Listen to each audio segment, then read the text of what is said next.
very typical example of how weather can change dramatically in the state of Texas. Here in Austin, fairly pleasant outside. In parts of the Rio Grande Valley, it may even get up to in the 80s later on today. So many regions of the state seem like the weather's just fine. If people are not paying attention to it, they're going to be shocked by what's going to happen over the next few hours and the next few days. In the next few hours for the remainder of today and into tomorrow, we actually are dealing with fire-based concerns out in the West Texas region, ranging from El Paso over to Pecos, Texas. It's an element that Texas emergency responders are making sure that they're going to be able to monitor, contain, provide the resources, whatever is needed. And then after that, there's going to be a storm coming in that will bring a lot of heavy rain to East Texas and especially Southeast Texas, where we are monitoring for potential flooding situations in those areas. And then is going to come what will likely be the coldest weather event of the year. And actually, in some places in the state of Texas, it may be the coldest event ever marked in history in the state of Texas. Once again, extreme cold in North and Northwest Texas should begin on Tuesday morning. At that time, some wind chills may be as low as 0 or even -0. After that, going into Wednesday and Thursday, there will be widespread freezing across almost the entire state of Texas, and even temperatures down to near 0 degrees, with wind chill factors being below 0 degrees. The key point is going to be this, and that is when temperatures get that cold, lives are at risk. People need to be very cautious here in the coming days as the temperatures plummet to make sure that you take care of yourself. Temperatures are going to be colder than what most Texans have experienced. The more you expose your body to temperatures outside, the more that you pose a risk to your health and safety, especially for prolonged periods. So just be very watchful and cautious about your exposure to ultra cold temperatures. And to state the obvious, listen, we all know when cold temperatures hit, it could impact your pipes in your homes. Actions that you can take beginning today can help you get ready to prepare your pipes, to prepare your homes, to prepare your apartment, to wherever you live, to make sure that you will have it as winterized and safeguarded against this ultra cold temperature as much as possible. Not to mention your pets. Pet exposure to temperatures, again, in some regions that could get close to 0, are going to be extraordinarily challenging for any pet outdoors. And so, again, now is the time to begin getting prepared for those ultra cold temperatures and what they may do to your pets. Already, I have directed the Texas Division of Emergency Management to increase the readiness level of the State Emergency Operations Center to level 2, which is an escalator response ahead of the severe cold that's coming our way. Over this past weekend, more than 450 TxDOT, Texas Department of Transportation personnel prepared for winter weather by pre-treating roads, bridges, and overpasses with over 400,000 gallons of brine and more than 10,000 cubic yards of granular material. I've also directed the Texas Department of Transportation to deploy winter weather roadway equipment and crews to not just pre-treat roadways, but to maintain the treatment of roadways as the temperatures plummet and as certain regions, especially in North Texas, may get some level of precipitation, whether it be ice or potentially snow. I've also directed Texas Department of Transportation to provide both personnel and equipment to assist with traffic road closures and safety. I've instructed the Texas Division of Emergency Management to have field staff work with local partners to update warming centers around the state. It's going to be very important as temperatures get so low. that warming centers are available in all these various regions so that we can protect the safety and the lives of our fellow Texans. I've directed the Texas A&M Engineering Extension Service to provide public works response teams in all of the affected regions across the state. Directed the Texas Commission on Environmental Quality to provide air, water, and wastewater monitoring. Directed the Texas A&M AgriLife Extension to provide disaster assessment and recovery agents as well as county extension agents in the affected regions across the state. Worked with the Public Utilities Commission, from whom you'll hear shortly, to monitor power outages and coordinate with utility providers across Texas. Worked with the Railroad Commission, and they are monitoring the natural gas supply and communicating with the oil and gas industry to make sure that we have the supplies of natural gas that will power our generators and electric power grid system across the state as we make our way through this winter storm. Directed the Texas Department of Public Safety to deploy Texas Highway Patrol troopers to patrol roadways in all of the affected regions. Directed the Texas Parks and Wildlife Department to have their game wardens deployed to support local law enforcement. The Texas Education Agency is monitoring school district needs across the state. Obviously, there's going to be some ultra cold days for our schools here in the coming days. And in addition to that, the National Guard is prepared to respond as needed on a 24-hour operational basis. Next will be Chief Nimkid of the Texas Division of Emergency Management. Thank you, Governor, and thank you all for being here to help us get this message out. We'll go chronological order. As you heard the Governor say, today we're focused on wildfire threat and the Pecos region out to El Paso and West Texas. Our A&M Forest Service personnel are already in theater ready to support local government, local firefighters there. As we transition across the state and in Tuesday into Wednesday, we're looking for not a heavy amount of rainfall, but the rate of fall could be enough that produces flash flooding in the southeast Texas area. Texas A&M Task Force 1 has boats ready, as well as our game wardens are in that area working with our local partners. And then as we get ready for this Arctic front that comes in Tuesday into Wednesday, this is really what I'm concerned about, and it's the cold weather and the wind chills that we'll see for our people, our pipes, and our pets. You'll hear warming centers. Our website has the list of those warming centers. I'm very thankful to all of our local governments that are opening and operating those centers. We have staff ready to assist them if needed. If you find yourself out driving around and stranded on the side of the road in these ultra-code conditions, don't forget, on the back of your Texas driver's license is an 800 number. That number is 1-800-525-5555. That will be answered by the Texas Department of Public Safety. And if you're stranded there and need help, we have resources that are ready to come and get you and assist you to either getting home or into one of those warming centers. We're really going to focus on taking care of our people and our pipes and our pets. As the Governor mentioned, our website will hold a list of all of the licensed plumbers in the state of Texas. Take the time now to go figure out how to shut the water off to your house in case you do get a broken pipe so that you can mitigate some of that loss. And then finally, Governor, we see that when temperatures get this cold, people do anything they can to stay warm. Don't forget, carbon monoxide is a silent killer. It is odorless and colorless and tasteless. Do not burn wood-burning appliances that are not approved for use inside your home. Be sure if you have generators running or you're going to use heaters that are fuel burning, make sure that you keep those outside or good ventilation. Thank you, Governor. Thank you. Now, Pablo Vegas, the CEO of ERCOT. Thank you, Governor. So right now we are in planning and preparation mode. We work very closely with the Texas Energy Reliability Council. We work closely with the Public Utility Commission as well as with TDEM.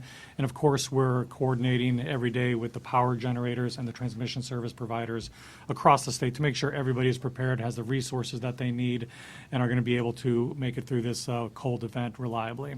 We expect to have adequate supply to meet demand during this cold weather event.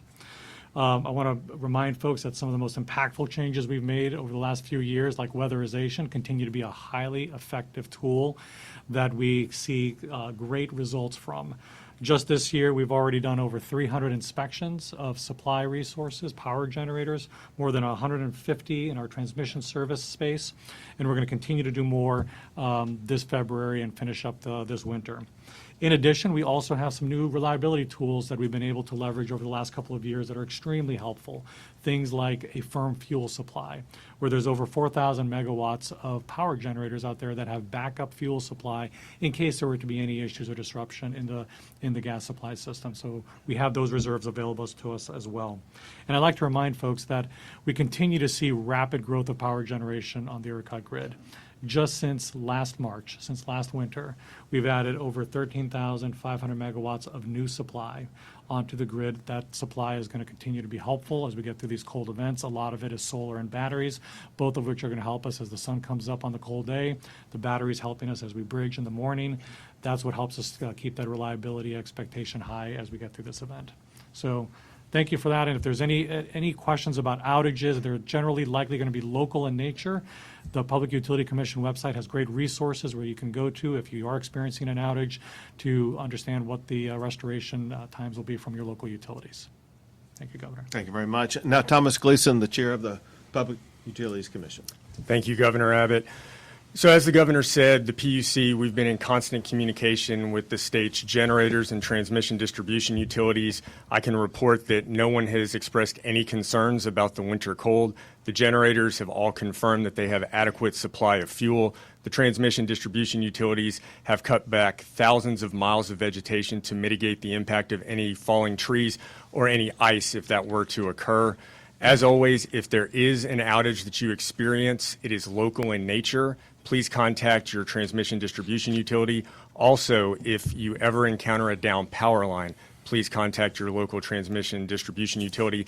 That information can be found at the PUC website at puc.texas.gov/storm. That's our storm resources page. There's also other pertinent information on that page as well to help get you through any type of cold weather event. Thank you, Governor. Thank you very much. And now, Mark Williams with the Texas Department of Transportation. Thank you, Governor. So the Texas Department of Transportation has been in a state of preparation and readiness for the conditions that the governor spoke about earlier.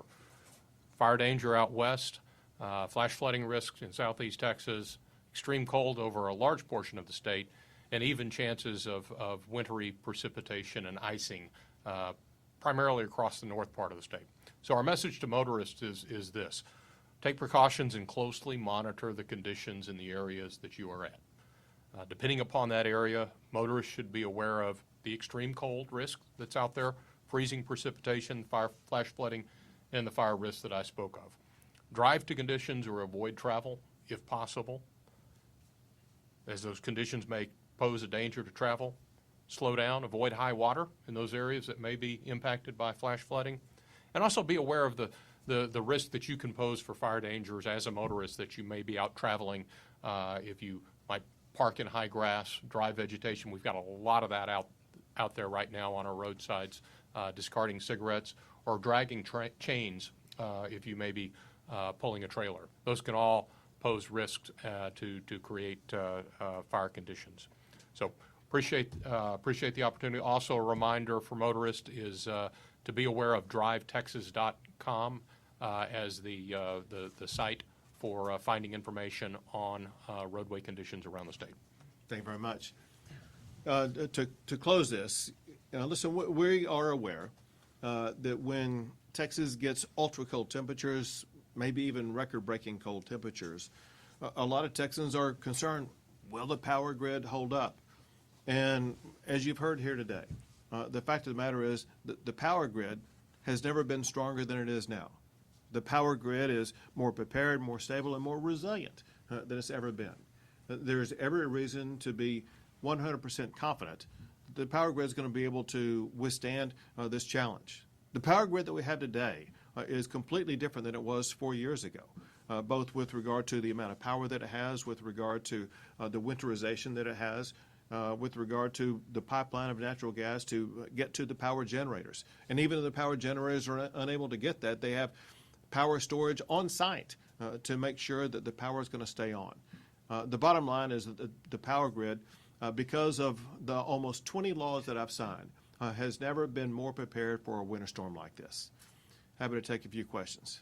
The chairman of the ERCOT there, you had mentioned the increased megawatts. I wonder if you could put that in terms of household number that power? And also, can you compare that with the growth of the state since 2001? Are we ahead or are we about even? No, we're definitely have added more supply since 2021 than we've seen in load growth since 2021. And each megawatt can power about 250 homes in Texas. So you can do the math, 13,500 megawatts times 250 homes. It's several million homes that can be powered by this incremental supply. Governor, Go ahead. you and Chief Kidd kind of touched on this. I can't remember in recent history that the state has had to juggle this many different issues changing so fast. Can you remember in regards to that? And are you confident that the teams out there on the roads right now can handle this juggling? Because this is going to change fast. Because of the size of Texas, and you know, the Panhandle to Brownsville, from Texarkana all the way over to El Paso, there are almost always a lot of conflicting weather events across the entire state of Texas. Yes, we've been able to deal with massive flooding and fires on the same day, tornadoes in some areas and in cold regions in other areas. Again, just because of the sheer size of our state, it's not uncommon for us to be able to deal with multiple weather events at any one particular time. That's why, and I cannot emphasize this enough, Texas has the #1 Division of Emergency Management and the Chief Kidd of any state in the United States of America. We have better leaders in all of these positions than any other state that are experienced at dealing with these multifaceted weather events, and they will be able to work us through this weather event successfully, just like they have hundreds of other times. With that said, it seems like that you're worried that people are being lulled into a false sense of security. Well, listen, when you are driving around today in most of the state of Texas, the sun is shining, the weather seems fine. People may not be watching your newscast and see what the weather forecast looks like for the rest of the week. And what we are wanting to do today, we didn't want to have this on like Tuesday or Wednesday when the weather was already here. We wanted to make sure that Texans had a 24-hour, 36-hour warning in advance about what is coming, the severity of what is coming, and what they can begin to do right now to get prepared for this, and just understand that it's going to be a few days of ultra-cold weather, and to do the best they can not to expose themselves or their pets or their family members to the ultra-cold weather. Governor, along those same lines, Texans still have vivid memories of Winter Storm Uri. Would you compare this coming event to that one, especially with these other disasters attached, fires, flooding? So listen, the cold in some areas may be even colder than it was 4 years ago. There is a difference between this week and what happened 4 years ago in several ways. One is for several days, almost an entire week, the entire state of Texas was at or below freezing. That's not going to be the case here, so it's not going to be as severe in so many different regions. There may be a time period where in the Rio Grande Valley it may get to freezing or close to freezing, but it's not going to be like it was then. Second, going back to 4 years ago, there was a prolonged period of cloud coverage that denied the capability of all the different resources that provide power input to our power grid. And that's not going to be the case this time. And so not only are we better prepared to withstand what would have happened 4 years ago, but the conditions this time will not be quite as severe as they were last time, even though the temperatures may be lower. Governor, what conditions are there here in Central Texas, and what concerns are there? So I may have you answer that, because listen, it's going to get cold in Central Texas. There's a map right behind you that shows where the precipitation is, and in Central Texas, depending on how you define Central Texas, let's say the Austin region with a 100-mile radius, there is highly unlikely there's going to be any precipitation. But I'll have Chief Kidd give you a more detailed explanation of what people in Central Texas should expect concerning temperatures. Yeah, thank you, Governor, and great question. West Texas fires, North Texas a lot of cold, Southeast Texas a lot of flooding. Lower Rio Grande Valley could be nice and warm. Right here through this area is where people or probably will be lulled into the biggest false sense of security. You know, you miss the forecast by 50 or 100 miles. We could get a little bit colder. We could stay nice and warm, and I really just need people to pay attention. Today's a holiday for a lot of people that are out right now. I doubt they're going to be getting the message out. That's why we need you to help us get this message out, especially some that may be traveling over a 3-day weekend and coming back. We want to make sure they get home safe. Kind of following up on the discussion, and this may be a question for Mr. Gleason or Mr.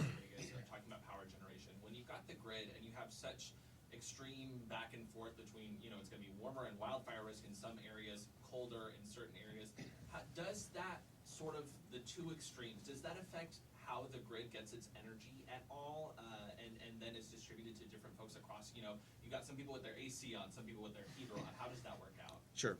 I'll let the Public Utilities Commission and ERCOT explain that to you. Yeah, so, you know, we, as the governor said, 20 or so laws passed that he signed. We have requirements on those generating facilities to be able to perform in both cold and hot weather. So I don't anticipate that we'll see any issues with reliability because some areas of the state are experiencing different conditions than others. And I would just add that we really benefit from the diversity of the supply resources that are spread throughout the state. The geographic diversity is incredibly helpful. Because you can have a weather event in southeast Texas and you have, you know, perfectly normal weather in the northwest portions of Texas, creating where a lot of our wind supply is, or in the northern part of Texas where a lot of our solar resources are. And so as we see these fluctuations, you know, where you've got very cold, very warm, and moderate, all spread out at on the same day, we've got a plentiful supply of diverse resources that can all be contributing to help generate. And then underlying it all, we've got, of course, our our thermal fleet, which is made up of our coal, natural gas, and our nuclear systems. So they all work together. It becomes a little more operationally challenging when you've got some of the extremes from the north to the south, but it's nothing that ERCOT and the utilities can't work with together and make sure we get through it reliably. How intense do you see the wildfire threat out in West Texas? Any possibility that would be as what we've seen in California recently? So I don't think it'll be what we've seen in California. I will tell you it's an elevated wildfire risk because of dry fuels, low humidities, and high winds. And really, we can stop a lot of these from starting if this old Smokey Bear, only you can prevent them. Remember, the majority of wildfire in Texas is human caused. So as the director of TxDOT said earlier, what we really want to do is make sure that motorists that are out there do everything they can not to start fires. Also, I'll tell you this, and that is in the meeting that we had before coming out here, the state is fully prepared for whatever type of fire may come up. As an example, they have about 10 or so planes that are ready to respond. And some could be able to drop water, some could be able to drop retardant, in addition to the people on the ground who are prepared to respond to it. We are prepared to be aggressive. And candidly, I think we're going to be over-prepared to deal with whatever may occur. But listen, we don't want to take anything for granted. We want to make sure that we keep people safe. And part of keeping people safe is keeping them alert in those regions from El Paso to Pecos. But the other thing, as was mentioned by the Texas Department of Transportation, there are certain actions that if you're negligent about what you're doing, that can cause a fire. I think a reference was made. If you're dragging chains behind your truck or something like that, that could cause a spark that could lead to a potential fire. And in these times of potential fire danger, it's important for everybody in that particular region just to be a little bit more cautious. Maybe not the best time to have a campfire or something like that. Be cautious about any type of fire anywhere or anything that you may do that could be a catalyst for a fire. Is it too soon to begin about federal disaster declarations? Are you in touch with the administration on this whole? So way too soon. Again, this is, except for certain small regions of the state of Texas, north and northeast Texas, not really considered to be a precipitation event. It's just going to be a very cold event. And there's not anticipated to be any meaningful amount of damages that would arise that would be a reason why we would get FEMA disaster declaration. So there's nothing that we're looking at right now. Obviously, we're prepared to pivot very quickly and seek a declaration of what is needed. Governor, off topic in regards to some of the cuts that the Trump administration is doing. Texas has a large number of federal workers, and many of them today are wondering if they're going to have a paycheck next month. Are you concerned that the Trump administration is going a little bit too fast, too soon with some of these federal reductions and job rips? On the details, I simply don't have the details. On the concept, I think a lot of people agree that government had grown too large.